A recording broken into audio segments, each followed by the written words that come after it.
Thanks very much. I'm delighted to be here. Just want to make sure I don't go over my 10-minute slot. I'm sure you'll remind me. But yes, my name's Simon Hayes from Senderos, and we are marketing, sales, and PR for off the beaten track tourism projects in Latin America, wildlife lodges, estancias, small hotels, and expedition vessels. We've been an affiliate of the Long Run since 2018, and we are very big fans of the Long Run. We think it's an amazing organization. Many of our partners were already working for quite some time with the Long Run, and one of them was a founding GER. But we've been very pleased to encourage others of our network around Latin America to join. And for me personally, and for our small team, the Long Run's been instrumental in inspiring, encouraging, and supporting our journey to greater impact with the Long Run's 4Cs as the framework. I was thinking early this morning, why positive impact? Why do we need it? And I'm sure you've heard lots of amazing stories of lodges and operators and DMCs already this morning. But I just wanted to comment that based too long, our businesses have only been interested in profit. And really, we'd have a broken system where climate, biodiversity, communities, cultures are not properly taken into account. So our businesses have to take people and planet into account as well as profit, and it's really important. I'm just finalising our latest impact report this week, so the timing's good. And I want to shine a little bit of light on what we're doing, Little Senderos. What can we do, a middleman between these amazing lodges and between tour operators, travel agents, and press? What can we do? Well, we think that yes, we're small, but there is a lot we can do. However, I don't want this to be all about the great stuff we do. So I thought we'd have a look at the challenging stuff first. But yes, this slide will show you a little bit about how we've worked with the Long Run to develop a framework where we can look at our impact and telling these stories in Latin America. So the tough thing, and I don't know whether you've seen lots of people talking about this before, but yes, climate emergency, and yes, we're involved in tourism, and we're long haul tourism, so flights to Latin America. So what can we do? Well, the first thing we have to do is measure it. And here you've got a little look at Senderos carbon emissions on the left. And you can see that we're hovering between 30 and 40 tons. And we obviously came down hugely during the dark years of COVID. And the pie chart in the middle will show you that our big and very difficult to shift section is business travel. Business air miles. Just to give you a sort of sobering look at what Little Senderos' carbon footprint means, our friends at eCollective, Charlie and Daniel, have come up with some equivalents. So 370,000 miles traveled by train, 100,000 miles in a medium-sized petrol. So this is Little Senderos. And I like the next one, 46,000 pints of local ale at the pub.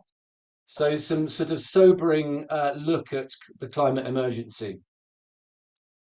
It's not all doom and gloom. We have to hold that carbon responsibility, but also there's lots of things we can do. That's the good news.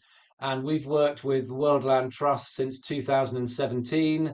And in March of earlier this year, we completed a carbon literacy course with the Conscious Travel Foundation and eCollective. Really important. Measure, look at what you can do, and then see how we might contain and reduce. And yes, we do as a team look to fly direct, we look to fly less frequently, and we look to stay longer. The big impact of Senderos, we believe, is in the people that we represent, whose stories we tell in Latin America. And there are also some very interesting developments coming. And I won't go into this too much now because there's not time, but we have the carbon credits, which is a very important market mechanism, but also very soon we'll be getting, and we're already getting, biodiversity credits. So effectively, those huge sequesters of carbon in places like Latin America, there is a huge value in that, and there is also a huge value in these people that are working with biodiversity to actively promote biodiversity. And our clients, three of our Brazilian clients alone, in three biomes, the Cerrado, the Savannah, the Pantanal wetlands, and the Amazon, are protecting. Actually, that's slightly wrong. It's not a million, it's 100,000. But still, huge amounts of land in Brazil. So yes, advocacy. This is at the base of what we do, and we try to push our clients or encourage our clients ever more on their path to sustainability and positive impact. And one of the ways we looked at doing that was to have goals. So by 2025, we want to have 50% of our partners, of our clients, as members of the Long Run, Conscious Travel Foundation, SunX, and other GSTC registered organizations. We were about 32% in 22, 23. We're looking to be about 40% in this year, and we're hoping to move that up to 50%. So some sort of goal that we can work with. Um, some information about what Senderos is doing. We do believe that there should be a ring-fenced APD. We do believe that there should be a frequent flyer tax, and we do believe, although how we achieve it, that there should be looking at an end to the tax-free aviation fuel situation. We balance our staff travel, and we also, including fam trips, and we also balance tour operators' fam trips if they're not doing it themselves.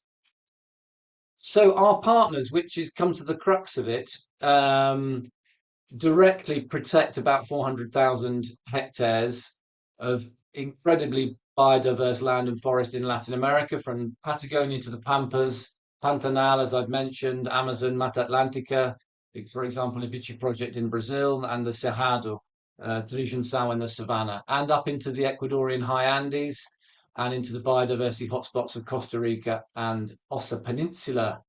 And those projects, those tourism projects directly support and host some amazing science, conservation science. And there's a few little of favorite pictures there. Jaguars in the Pantanal, tapirs, the muriqui, the largest primate in the Americas, Ibici project, hyacinth macaws, and the Zuleta breeding project in the Ecuadorian high Andes.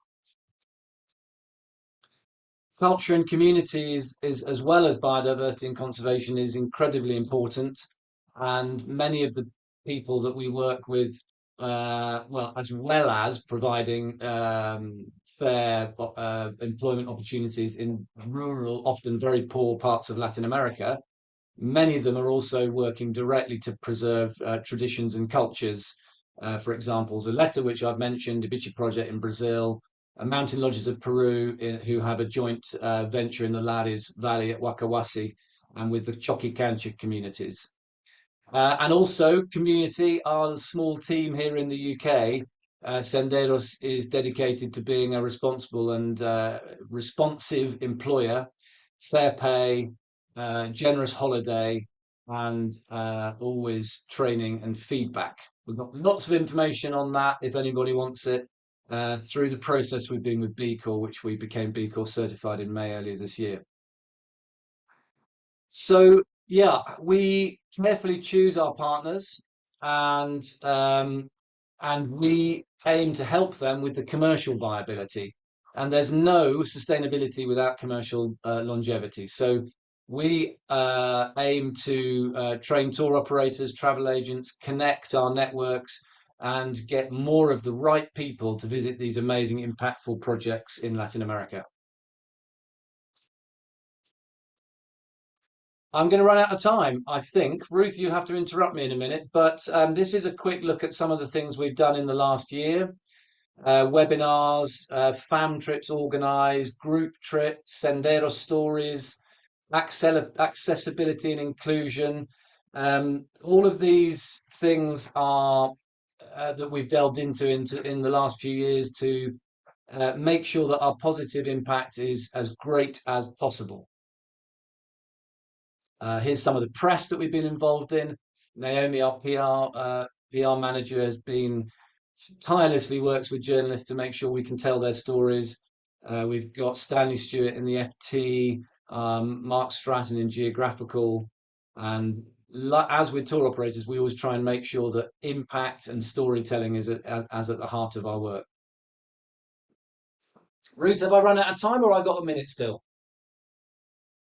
You good? You good for another 2 minutes? You good? Another 2 minutes. Well, in that case, I shall mention briefly Senderos Stories, which is a project that we started at the beginning of the year, which was we'd thought about for a long time and never quite got round to. But we partnered with Rebecca Wilford, our friend from Kiwano, and to interview the amazing people we work with and dig under the skin, find out the sort of founding mission and the deep sustainability of their projects. So we started that project in January, and there's one here you can see with the beautiful maned wolf in the Cerrado, the work that On Safari are doing at Trijensao, with John at Polar Latitudes, and also with Annette at Tierra Hotels, talking quite a lot about how Tierra Chiloé works with the local Chilote culture. And those are some of the beautiful people that Rebecca's been lucky enough to interview in the last 6 or 7 months. Roberto at Cayman, Renato at Ibichipoca, Lily at On Safari. Well, the list goes on. And the last thing I'm going to say, Ruth, in 30 seconds, is that the path to impact has been inspirational in terms of what little Senderos and with our turnover and our net profit can do in terms of charitable giving. And we've long worked with the Lata Foundation, which I was a founding trustee of long time ago, and which Nicola is the current co-chair. We worked with them for a long time, but also Movimento Refloresta. We sponsored a student to go to the Amazon in that project. And also that our impact is not only in Latin America, but also here. So we've been very pleased to support a wonderful local charity here in Bristol working with homelessness.